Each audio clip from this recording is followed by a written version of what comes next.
Assalamualaikum, salam Malaysia Madani. Berita tengah hari 18 Mac 2023 bersama saya, Faiz Syahran Nizam. Tajuk utama, bangunkan negara, betulkan kerosakan, perlu jadi fokus.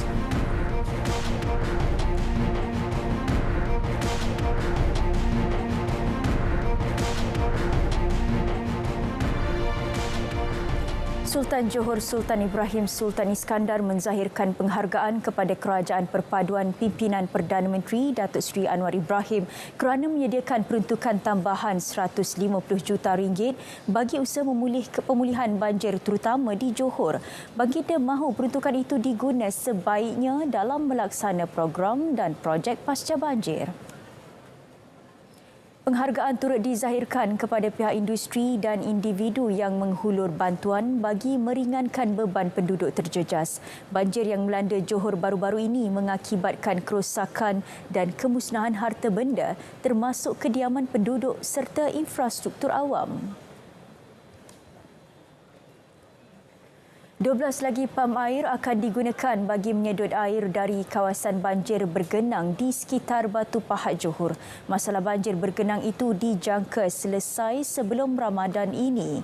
Menteri Besar Johor, Dato' Onn Hafiz Ghazi menyatakan ketika ini 61 pam beroperasi 24 jam bagi mempercepat proses menurunkan paras air di Seri Medan Parit Jelutung dan Parit Raja. Alternatif lain yang dilaksana ialah mendalamkan sungai-sungai di daerah berkenaan. Southern Volunteers turut melaksana misi pasca banjir selama 4 hari mulai esok. Ia dijayakan 531 sukarelawan terdiri daripada PBT, NGO, belia dan badan korporat. Minal FM berjaya mengumpulkan barangan keperluan seberat 10 tan untuk disumbangkan kepada penduduk terjejas banjir di Ceah Johor. Sumbangan antara lain diperoleh daripada pendengar setia stesen radio Tamil RTM itu. Kami amat menghargai sumbangan yang diberikan oleh pendengar Minal FM. Sejak pagi tadi, pendengar Minal FM terus datang ke sini dan memberi sumbangan yang mereka boleh bagi. Kami harap sumbangan yang diberikan oleh pendengar Minal FM ini dapat membantu meringankan beban mangsa banjir di Ceah Johor. Kami dari Ceras untuk memberi pertolongan untuk mangsa banjir di Ceah. Kami bagi barang-barang yang mampu kami bagi seperti tilam, bantal, kegunaan perempuan dan juga baju-baju. Saya telah menderma beras dan mihun hari ini. Saya sangat gembira sebab menolong orang yang dalam keperluan untuk kesusahan sekarang. So, a part of our happiness to give for the charity lah. Saya mewakili lembaga pengelola SJKT Tamil St. Teresa's Convent. Kami rasa amat berterima kasih kepada Minal FM kerana memberi peluang kepada kami untuk memberi sumbangan kepada mangsa banjir di Ceah. Kami telah berusaha untuk mengumpul sumbangan daripada sekolah-sekolah Tamil di sekitar Taiping dan kami dah mengumpul beg sekolah dan bahan-bahan lain peralatan sekolah yang diperlukan.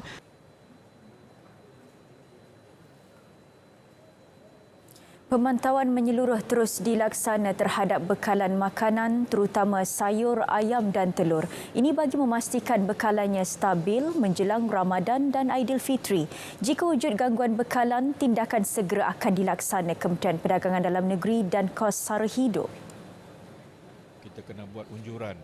Jadi sebenarnya KPDN bersedia untuk membuat apa-apa usaha dan libat urus dengan Kementerian Pertanian. MAFS diadakan perbincangan sekerap mungkin kerana MAFS dan KPDN mesti bekerjasama untuk pastikan bagi saya insya-Allah bekalan makanan asas cukup semasa Ramadan dan sambutan Hari Raya.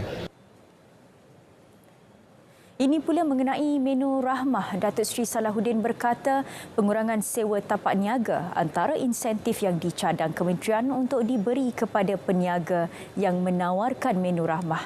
Perkara mengenainya akan dibincangkan bersama pihak berkepentingan termasuk Kementerian Pembangunan Kerajaan Tempatan KPKT.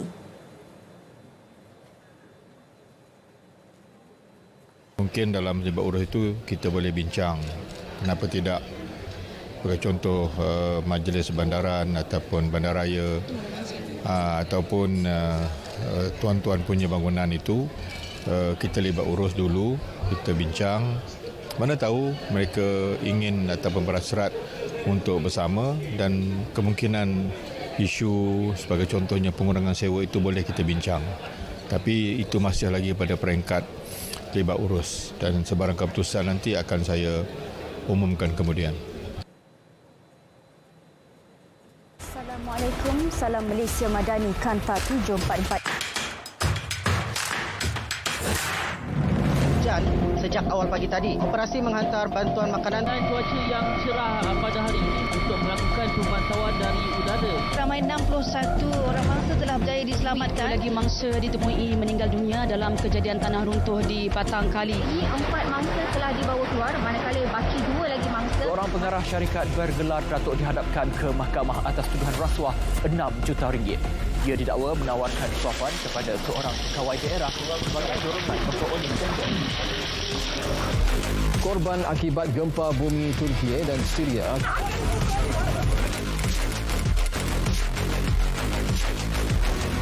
Ekonomi negara dijangka berkembang pada tahap lebih sederhana tahun ini.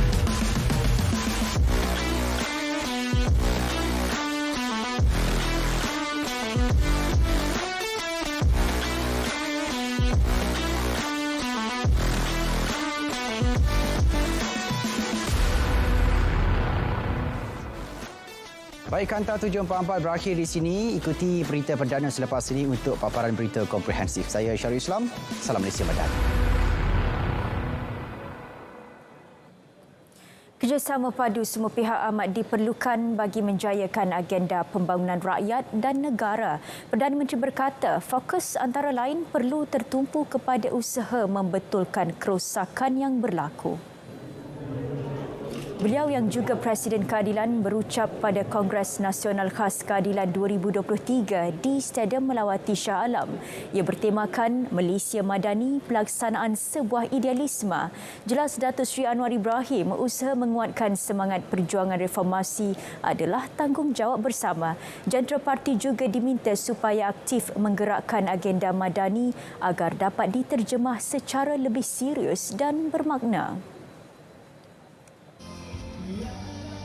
Terdahulu, Perdana Menteri menyempurnakan Majlis Pelepasan Misi Bantuan Pasca Banjir ke Johor Anjuran Angkatan Muda Keadilan AMK. 150 sukarelawan AMK terlibat menjayakan misi berkenaan. Sebagai simbolik, Datuk Seri Anwar menyerahkan bendera Johor dan bendera misi kepada Nabil Halimi, Timbalan Ketua Penerangan, merangkap Ketua Koordinator Khidmat untuk Malaysia.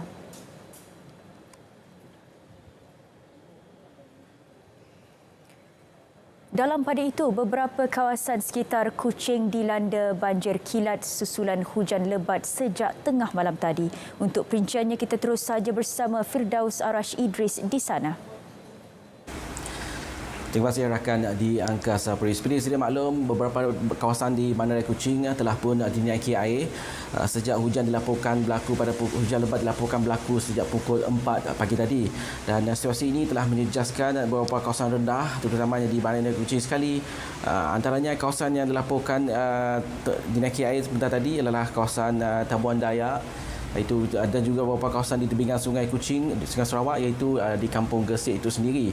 Dan sepanjang pemerhatian kita menerusi perkongsian di media sosial juga mendapati sesetengah kawasan yang sebelum ini tidak dinaiki air, antaranya Jalan Padungan dan Jalan Astana. Juga dikongsikan banyak pihak bahawa telah dinaiki air, menunjukkan beberapa sistem pepalitan di kawasan tersebut tidak lagi mampu menampung jumlah hujan yang lebat sejak awal pukul 4 pagi tadi. Dan seperti boleh lihat belakang saya sekarang, keadaan di Bandaraya Kuching, keadaan hujan semasa agak berkurangan berbanding awal pagi tadi. Dan seperti boleh lihat juga keadaan paras sungai juga belum lagi melimpah ke bahagian tebingan sungai. Bagaimanapun air dilaporkan agak tinggi dengan pergerakan dilihat agak statik. Bagaimanapun situasi ini dijangka bertambah baik dengan keadaan cuaca pun bertambah baik sekarang. Dan beberapa kawasan yang turut dikongsikan dinaiki air adalah di kawasan pada merdeka dan di Jalan P. Ramlee itu sendiri, iaitu berhadapan dengan bangunan ATM sendiri. Dan selain itu beberapa kawasan rendah juga, antaranya di Kampung Sinar Budi, Kampung Lembah Kuda juga dilaporkan telah terjejas. Sementara itu turut dilaporkan minggu ini merupakan minggu pendaftaran sekolah. Antara beberapa sekolah yang terjejas termasuk sekolah Chung Hua di Bandar Kuching Bedadi, di mana air telah memasuki kawasan pendaftaran sekolah, termasuk di kawasan-kawasan bilik darjah untuk melakukan pendaftaran. Buat masa semasa kita masih lagi memantau situasi semasa di Bandar Kuching, dan beberapa kawasan jalan utama termasuk menggunakan jalan laluan bawah tanah ataupun underpass di Kuching, termasuk di Jalan Batu Tiga juga dilaporkan tidak dapat digunakan, dan terdapat juga sebuah kenderaan tersangkut di bawah underpass tersebut ketika hujan lebat pagi tadi, dan pihak bomba dilaporkan telah pun pergi ke beberapa lokasi yang dilaporkan dinaiki air, dan balai bomba di Batu Lintang sendiri juga telah terjejas, namun ia tidak menghalang tugas-tugas mereka untuk pergi ke lokasi yang dilaporkan dinaiki air untuk membantu apa yang dapat, termasuk memindahkan penduduk dan harta benda yang hendak diselamatkan. Dan untuk perkembangan semasa lain, kita akan bawakan maklumat terkini dari semasa-semasa dari Bandar Kuching. Itu kembali ke Angkasa Puri. Silakan. Baik, terima kasih Firdaus.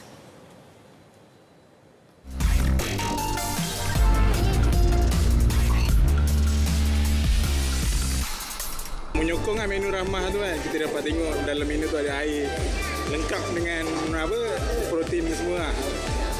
Amat bagus lah menu ramah ni. Saya tak pernah try lagi sebab ni pun first time ni jalan-jalan dekat ni terjumpa satu stiker kan, dia punya signboard menu ramah tu kan. Tapi saya pernah dengar lah pasal menu ramah ni. Saya akan try dalam hujung-hujung bulan kot. Hujung-hujung bulan kan mungkin dalam kita perlukan kan, kita akan try lah. Tapi kalau kita tak perlukan, mungkin kita akan bagi kepada orang yang perlukan lah. Biasa daripada sekarang kan ekonomi kita banyak masalah ekonomi lah. Jadi kalau dalam RM5 tu Acik rasa berbaloi lah. Kalau boleh lah. Boleh membantu rakyat. Macam nasi ke apa tu, bolehlah RM5 tu dengan sayur sikit dan ikan. Berbaloi lah rasanya.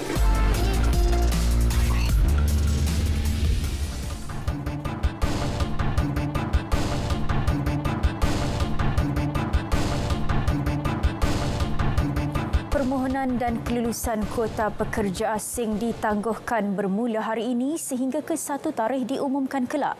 Menteri Sumber Manusia V. Sivakumar dalam kenyataannya berkata penangguhan dibuat bagi memastikan majikan yang telah diberikan kelulusan kuota akan mula membuat perancangan untuk kemasukan segera pekerja asing yang diperlukan. Setakat 14 Mac lalu, sebanyak 995,396 kuota penggajian pekerja asing diluluskan, antaranya melibatkan sektor pembinaan, perkhidmatan dan perkilangan. Kelulusan kuota pekerja asing itu dijangka dapat memenuhi keperluan guna tenaga asing oleh industri termasuk di sektor kritikal. Beliau juga menggesa semua majikan yang telah diluluskan kuota pekerja asing untuk menyegerakan proses kemasukan pekerja. Tambahnya, jumlah kemasukan pekerja asing adalah masih rendah berbanding jumlah kuota yang telah diluluskan. Future Malaysia Program, inisiatif terbaru Khazanah Nasional Berhad bagi menyokong syarikat pemula tempatan. Menerusinya pelaburan awal RM180 juta disasar menerusi kerjasama dengan pengurus modal teroka tempatan dan antarabangsa, juga program usaha sama korporat.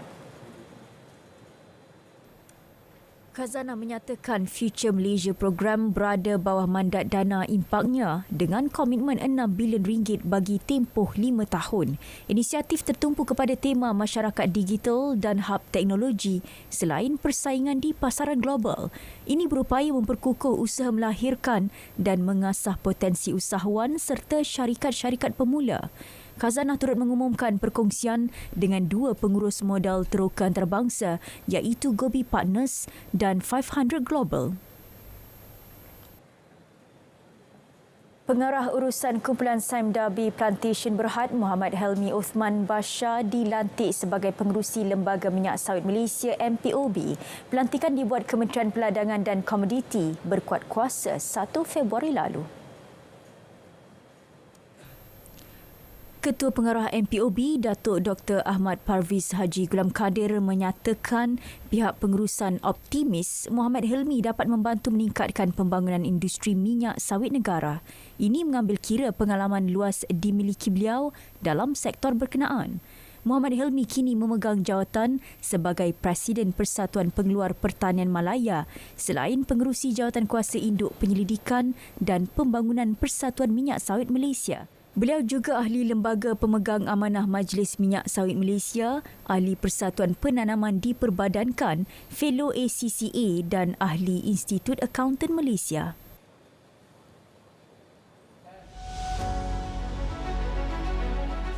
Kita tawarkan kredit e-tunai belia rahmah khusus kepada 2 juta orang belia di antara 18 hingga 20 tahun dengan peruntukan 400 juta ringgit.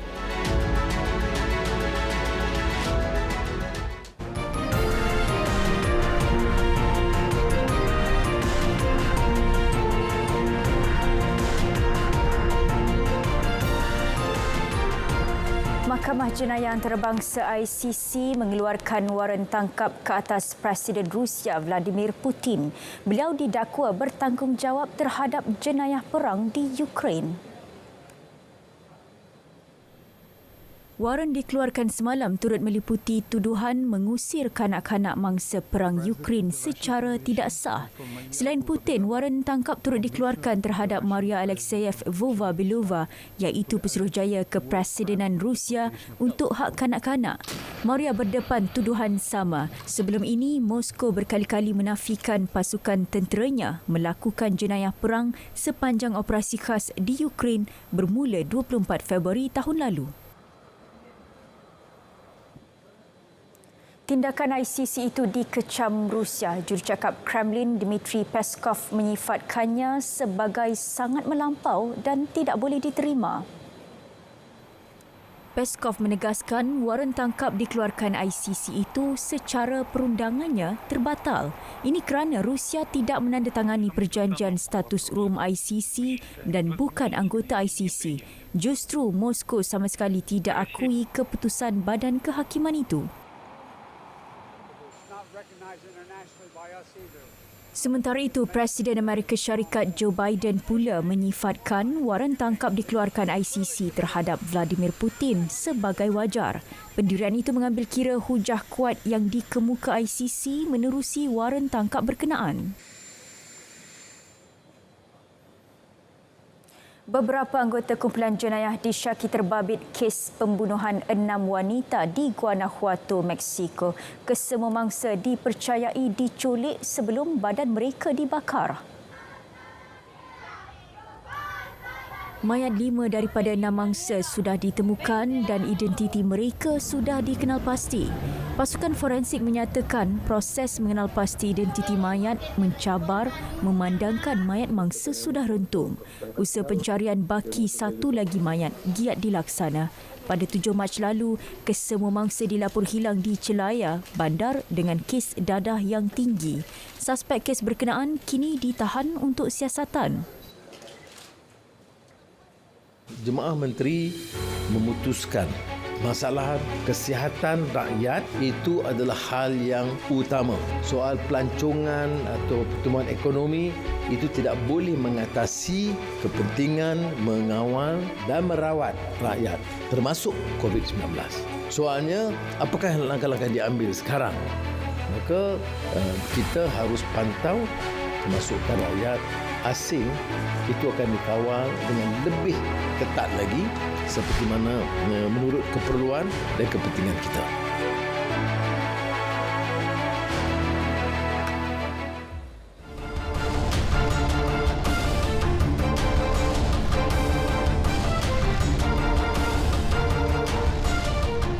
perkembangan sukan, kita mulakan dengan perkembangan bola sepak Liga Super 2023. Johor Darul Takzim JDT membelasah Selangor FC 4-0 di tempat lawan sekaligus meleburkan rekod tanpa kalah jurulatih Tan Cheng Ho dalam aksi Liga. Kemenangan itu membolehkan juara Liga 9 kali itu terus mengukuhkan kedudukan di tangga teratas Liga. JDT memiliki beberapa peluang menjaringkan gol pada babak pertama menerusi gerakan Oscar Ribas pada minit ke-11 dan Diogo Santo pada minit ke-15 namun berjaya dihalang pertahanan Selangor Syarul Nazim Zulpakar. Peluang terbaik tuan rumah hadir pada minit ke-26 menerusi percubaan Faizal Halim namun sepakan lemah beliau mudah ditangkap Ahmad Shihan Hazmi. JDT mendominasi aksi separuh masa kedua bermula dengan jaringan Juan Muniz pada minit ke-55.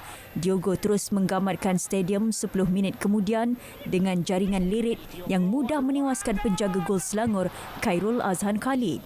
Tidak memberi peluang, JDT meledak dua lagi gol menerusi Fernando Forestieri pada minit ke-75 dan 82 sekaligus menutup perlawanan dengan kemenangan bergaya 4-0. Masih dengan aksi Liga Super, Kedah Darul Aman FC KDA FC meneruskan rentak kemenangan selepas menewaskan Kuching City FC 3-0. Pemain tempatan Muhammad Akmal Mat Zahir muncul pemain terbaik perlawanan selepas meledak 2 gol. Serangan bertali arus KDA FC membuahkan hasil pada minit ke-27 selepas rembatan cantik luar kotak penalti Muhammad Akmal mudah menewaskan penjaga gol Julian Garcia Schwarza. Gol kedua KDA FC hadir pada minit ke-49 sekali lagi menerusi Muhammad Akmal yang menanduk masuk bola sepakan penjuru Manuel Hidalgo. Manuel Hidalgo terus menceriakan lebih 8,000 penyokong apabila meledak jaringan ketiga pada minit ke-57. Tamat perlawanan KDA FC 3, Kuching City FC 0. KDA FC kini berada di tangga ketiga Liga selepas mengumpul 12 mata hasil 4 kemenangan dan sekali tewas. Disebabkan ruang yang diberikan. Melencong bola ini ada tanduk. Sementara itu, Sabah FC meneruskan rekod tanpa kalah di laman sendiri apabila membelasah Pening FC 5-2 di Stadium Likas. Kapten pasukan Sabah FC Pak Tesu paling cemerlang dengan menyumbat 2 gol. 3 lagi gol Sabah masing-masing dijaringkan pemain kebangsaan Darren Look, Daniel Ting dan Rizal Ghazali. Manakala 2 gol Pening FC dijaringkan Hassan Saad dan Adriano Narciso. Satu lagi aksi Liga Super menyaksikan Kelantan FC gagal memanfaat peluang beraksi di laman sendiri setelah diikat KL City FC dengan jaringan 2-2. KL City terlebih dahulu mendahului 2 gol hasil jaringan Kipre Cece dan Declan Lambert. Kelantan berjaya bangkit menyamakan kedudukan menerusi jaringan penalti Kenny Palraj dan Muhammad Fazrul Amir. Baik, ini pula perkembangan badminton All England 2023.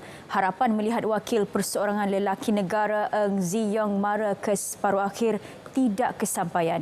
Ini selepas pemain ranking ke-28 dunia itu tewas straight set 11-21, 11-21 kepada wakil China Li Shifeng. Aksi di Utilita Arena menyaksikan Ziyong buntu menyekat ketangkasan Shifeng dengan ketinggalan 3-11 pada pertengahan aksi sebelum tewas set pertama 21-11. Ziyong cuba bangkit pada set kedua namun lawannya yang menghuni ranking ke-14 dunia itu terlalu ampuh untuk ditewaskan sekaligus memaksa Ziyong akur tewas 21-11. Ziyong sebelum ini mencipta kejutan besar apabila menewaskan juara bertahan dan pemain nombor 1 dunia Victor Axelsen dari Denmark untuk mara ke pusingan suku akhir. Kekalahan Ziyong menyaksikan pemain profesional negara Li Zijia menjadi wakil tunggal Malaysia di separuh akhir. Zijia sebelum itu menewaskan pemain Jepun Kodai Narauko 21-9, 10-21, 21-13 dalam aksi suku akhir. Pemain ranking keempat dunia itu akan berdepan Shi Yuqi dari China. Sarawak akan membina sebuah velodrom di Kuching dalam persediaan menjadi tuan rumah bagi Sukan Malaysia SUKMA 2024. Premier Sarawak Tan Sri Abang Johari Tun Openg berkata pembinaannya akan dilaksana secepat mungkin selain menaik taraf fasiliti sukan lain di sana. Pada masa sama, katanya kerajaan negeri mahu agar tamasya sukan tersebut dirasai di seluruh negeri Sarawak dan tidak hanya tertumpu di kawasan Kuching sahaja. Antara kawasan yang berada di dalam perancangan termasuk Sri Aman, Sibu dan Miri. Menteri Belia dan Sukan Hanayo mengumumkan Sarawak selaku tuan rumah SUKMA 2024 selepas mempengerusikan mesyuarat jawatankuasa tertinggi SUKMA. Sarawak bakal menjadi tuan rumah buat kali ketiga selepas edisi 1990 dan 2016. Pencapaian cemerlang, tokoh-tokoh legenda sepanjang zaman di arena sukan negara mengimbau kenangan dan perjuangan atlet-atlet negara. Dalam Sukan Legend edisi Memori setiap Sabtu 11 malam di TV1 dan 11.30 malam di saluran Sukan RTM. Assalamualaikum, salam Malaysia Madani Kanta 744.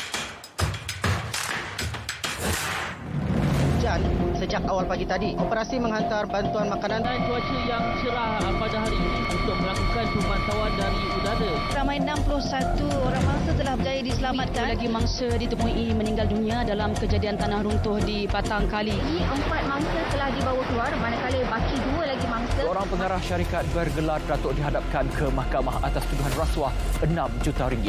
Ia didakwa menawarkan suapan kepada seorang pegawai daerah sebagai dorongan untuk Korban akibat gempa bumi Turki dan Syria.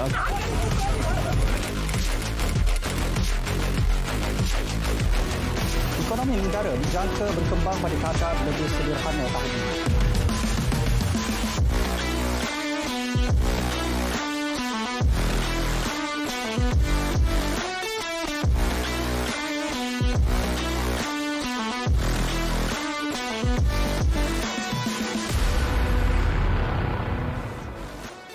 Baik, Kanta 744 berakhir di sini. Ikuti berita perdana selepas ini untuk paparan berita komprehensif. Saya Syarul Islam. Salam Malaysia Madani. Baik saudara, berita tengah hari berakhir di sini. Dapatkan perkembangan sahih sepanjang masa melalui portal berita.rtm.gov.my yang sahih di RTM. Salam Malaysia Madani.